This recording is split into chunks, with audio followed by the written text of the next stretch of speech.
इस संपूर्ण विश्व में सर्वशक्तिमान ईश्वर ही है और उनकी इच्छा के बिना एक पत्ता भी नहीं हिल सकता है। यह बात समय समय पर सिद्ध हो चुकी है कि ईश्वर प्रत्यक्ष रूप से भले ही दिखाई ना दें, लेकिन अप्रत्यक्ष रूप से वह इस संसार के कण कण में बसे हुए हैं।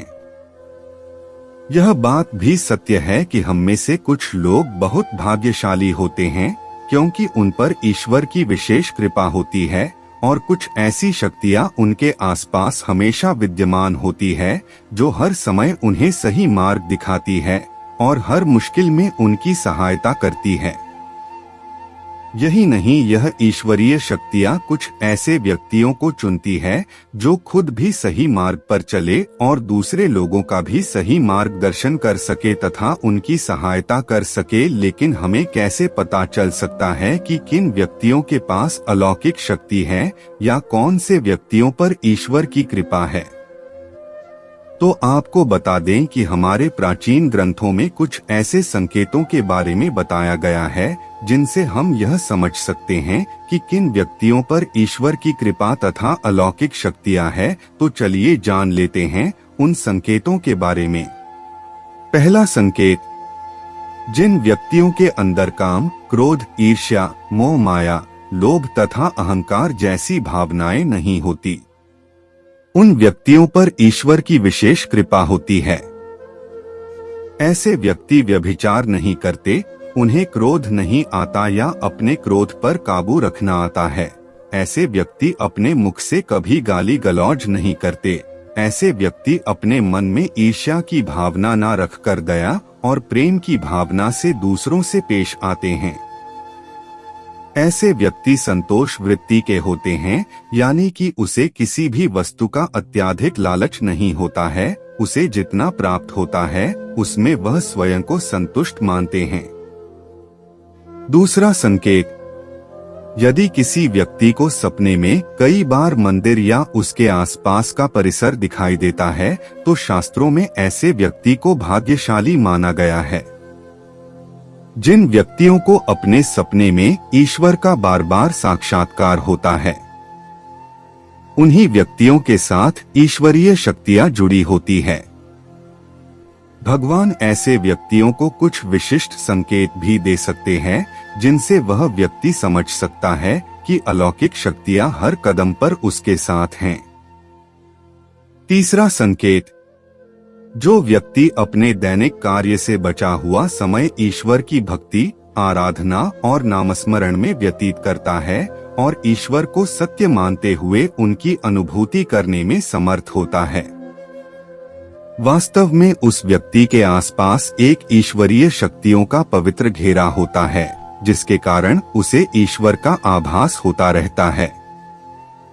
चौथा संकेत, जो व्यक्ति समाज के प्रति अपना दायित्व समझते हुए सत्कार्य और पुण्य के काम करते हैं तथा मुसीबत में फंसे लोगों व गरीब और लाचार व्यक्तियों की यथासंभव सहायता करते हैं।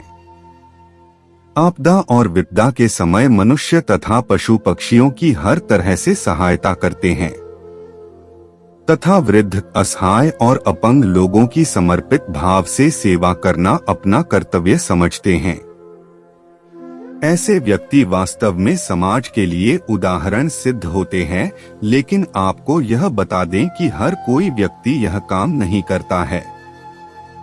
यह काम केवल वही व्यक्ति करते हैं जिस व्यक्ति के ऊपर भगवान की विशेष कृपा होती है, तभी उस व्यक्ति के अंदर ही ऐसे गुण उत्पन्न होते हैं। ऐसे व्यक्ति अंत में मोक्ष प्राप्त कर लेते हैं। पांचवा संकेत, ईश्वरीय कृपा प्राप्त व्यक्तियों में एक अनोखी शक्ति भी होती है और वह शक्ति है पूर्वाभास। पूर्वाभास यानी कि भविष्य में होने वाली कुछ विशेष घटनाओं का पहले ही आभास हो जाना। अगर आपको भी भविष्य में होने वाली कोई दुर्घटना या कोई अच्छी घटना के बारे में पहले ही अंदाजा लग जाता है तो आपके ऊपर भगवान की विशेष कृपा है। छठवां संकेत, कुछ लोगों को हमेशा अपने आसपास एक विशिष्ट प्रकार की सुगंध का अनुभव होता है। हमेशा सुगंधित फूल, अगरबत्ती, धूप या कपूर जैसे पवित्र सुगंध का झोंका सा हवा में तैरता हुआ महसूस होता है, तो यह उसके आसपास ईश्वर की उपस्थिति का संकेत तथा देवी देवताओं का आशीर्वाद होता है। 7वां संकेत, ईश्वर का समय यानी कि ब्रह्मा मुहूर्त सुबह 3:30 से लेकर 5:30 या 6 बजे तक का समय होता है। हमारे शास्त्र में इस समय को बहुत ही महत्वपूर्ण माना जाता है। ब्रह्मा मुहूर्त को देवताओं का समय माना गया है क्योंकि इस समय के वातावरण में एक सकारात्मक ऊर्जा का संचार होता है। यदि किसी व्यक्ति की नींद प्रतिदिन ब्रह्मा मुहूर्त में अपने आप ही खुल जाती है और वह व्यक्ति अपने अत्यंत प्रसन्न चित्त से अपने नित्य कर्म से निवृत्त होकर ईश्वर की आराधना करता है और उगते हुए सूर्य को अर्घ्य देता है, तो ऐसा व्यक्ति निश्चित रूप से ईश्वर की इच्छा के अनुसार ही ऐसा करता है। उसे ऐसा करने के लिए ईश्वरीय शक्तियां प्रवृत्त करती है, यानी कि ऐसे व्यक्ति पर भगवान की कृपा बनी हुई है। 8वां संकेत, कई बार हम किसी मंदिर या धार्मिक स्थल पर भजन कीर्तन या कथा सुनने जाते हैं। कितने भी सुंदर भजन हो या कितनी भी अच्छी कथा हो, बीच बीच में हमारा ध्यान भटक जाता है और हम कभी अपने घर के विषय में, कभी अपनी किसी समस्या पर या फिर अपने आसपास बैठे लोगों का विचार करने लगते हैं। लेकिन कुछ लोग ऐसे होते हैं जो भजन कीर्तन या कथा सुनने में इतने लीन हो जाते हैं कि उन्हें किसी बात का होश नहीं रह जाता। उन्हें बस अपने आसपास पवित्रता का एहसास होता है और बहुत ही शुभ ध्वनियां सुनाई देती हैं।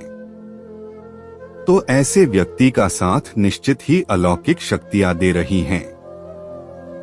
9वां संकेत, जो व्यक्ति ईश्वर के चरणों में ही परम आनंद की अनुभूति करता है और ईश्वर भक्ति को ही वास्तविक आनंद मानता है, ऐसा व्यक्ति न तो कभी दुखी रह सकता है और न ही किसी को दुख दे सकता है। ऐसे व्यक्ति का मन और मस्तिष्क हमेशा शांत रहता है, जिससे वह कभी भी सत्य व सदाचार के मार्ग से विचलित नहीं होता।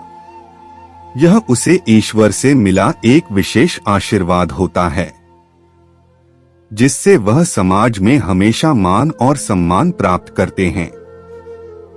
अगर आपको आज का लेख पसंद आया हो तो इस वीडियो को लाइक करके चैनल को सब्सक्राइब कर दें। धन्यवाद। बोलो जय श्री राम।